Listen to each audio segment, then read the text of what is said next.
Hi guys, welcome back to another video, and this video is going to be my 2021 5-star predictions video. So I've scoured my to be read shelf. These are just going to be books from my personal backlist, and I've picked out 10 books that I just have a feeling that I'm going to be giving 5 stars to. So let's jump in. The first one is The Cruel Prince by Holly Black. I've only read one Holly Black book before, which was The White Cat, I believe, and I was really impressed by that. I really like the writing style, and I fully intend to carry on with that series when I find the editions of the other two that I particularly like. But I've just seen such good things about this book and its sequels over the internet, and it just seems like the sort of fantasy I'm going to really enjoy because it's really sort of dark and twisted. So yeah, I'm really excited to get into this one. The next one is a bit of a random pick, but it's What Would Barbara Do? How Musicals Can Change Your Life by Emma Brooks. Now, Brooks? I'm going to have to look at how to pronounce that. Now, I had no idea what this book was about until my dad got it for me for Christmas. As you can probably tell from the title, I absolutely love musicals. They're one of my favourite things. So, I'd never heard of it before this Christmas just passed, and I'm just really excited to read it. I think it's going to be an amazing read, and yeah, hopefully I will love it. The next book I'm going to be talking about is Welcome to Nightvale, a novel by Joseph Fink and Jeffrey Craner. Now, I'm a big fan of the Welcome to Nightvale podcast. I really like the sort of ambiguous horror sort of vibes, and I think that the narrator's speaking voice is just wonderful to listen to, and so I'm really excited to dive into this novel. I don't know if it's specifically a novelisation of the stories already present in the podcast, or whether or not it's whole new stories, but I am so excited to read this. Annoyingly, I've still got that sticker from Waterstones on the front, and that's going to take some getting off, but yeah, I am so excited to dive into this one. The next book I've got to talk about is Black Leopard, Red Wolf by Marlo James, and this cover is just stunning. Look at that, it's gorgeous.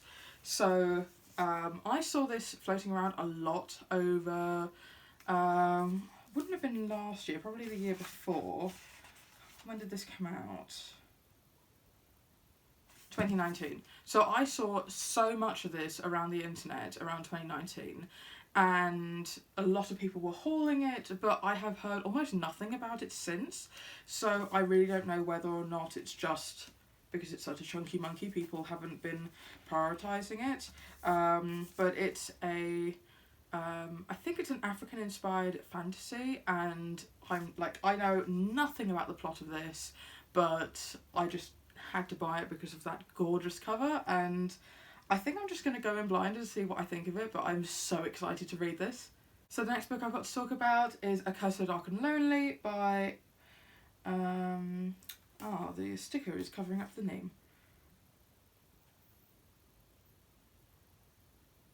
Brigid Camera. Looks like it's Brigid Camera. So, I saw this again around BookTube a couple of years ago, just making the rounds, and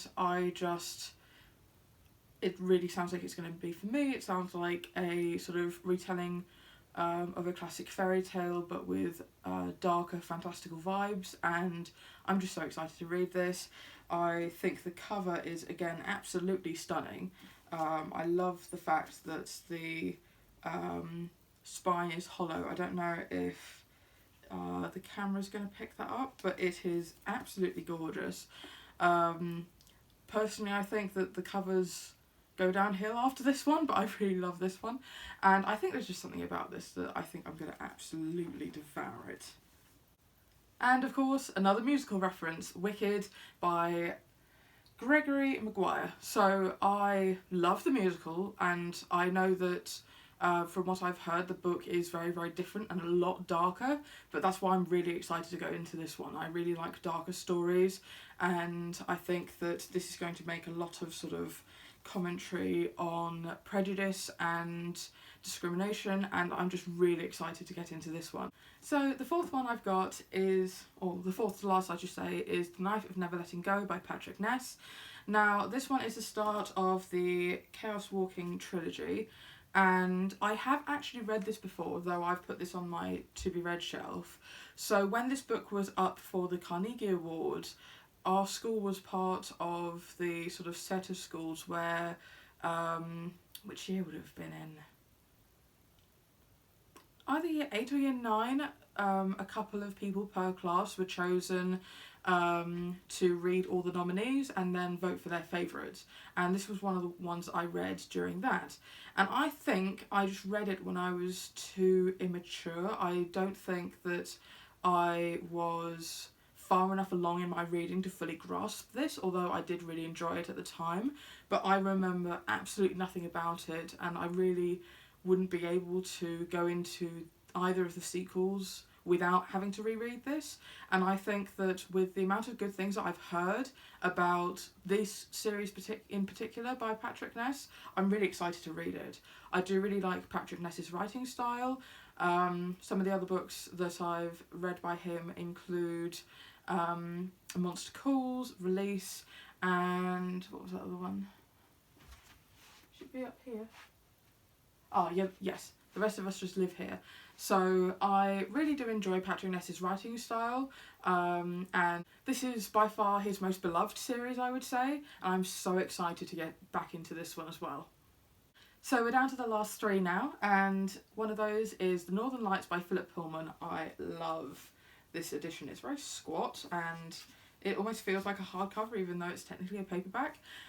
And I know how beloved this trilogy is, but I have never tried to read it. I am trying to avoid spoilers for the TV show that just came out, because of the fact that I want to read the books first. I did watch the Golden Compass movie when it came out, but I was incredibly disappointed by it, even as someone who didn't know anything about the story at all. So I'm really excited to dive into this. I've just heard incredible things. It sounds like the type of fantasy that I'm going to really enjoy, and yeah, I'm just so looking forward to binging the series. So the second to last book that I've got to talk about is A Darker Shade of Magic by Schwab. I just think, again, this is the type of fantasy that it sounds like I'm really going to love. It's a multi-dimensional story, somewhat set in our reality, where there is a character who can travel between different types of London. And I just think that it just sounds so good. I really want to binge through the series, and it's one of the very few cases where I would say that the US copies of the covers are far superior to ours. But yeah, I am so excited to get into this. How many times am I going to say so excited in this video? And the last book that I've got to talk to you about, which I probably won't say I'm so excited to read, is A Little Life by Hanya Yanagihara.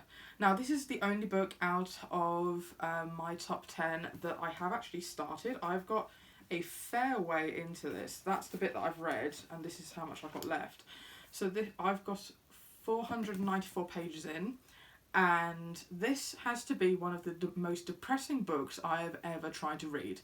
And I think it is phenomenally written. It's fantastic, but it's just so heart-wrenchingly sad that I can only handle very small parts of it at a time. And I think that I'm getting to the part where everyone says it's going to break me, and I'm just not ready for that right now. So one of my goals for last year was to finish reading this book, and then Rona happened, so that didn't happen. And I personally think that my mental health at the moment really wouldn't be able to take reading this right now. So I think that I put it on this list because I definitely think it's going to be a 5-star read. I'd absolutely hands down give the first 500 pages 5 stars. So that's why I thought it deserved a spot on this list, but I just don't know when I'm going to be next able to read this. So mental health withstanding, hopefully I'll be able to get to this one and finish it out by the end of the year, but no promises there. So there you have it. These are all the books that I'm hoping to read in 2021 that I predict I will give 5 out of 5 stars to, and I'm going to put them down because they're getting heavy. But yeah, I'll do a follow-up video after however long it takes me to get through all of these, and we'll see if all of them lived up to my expectations and actually got 5 stars. So I'd love to know what books you plan to read this year that you think you're going to give 5 stars to, or just a book you've read recently that you've given 5 stars to and absolutely love. I'd love to hear it down in the comments, and I'll see you next time. Bye!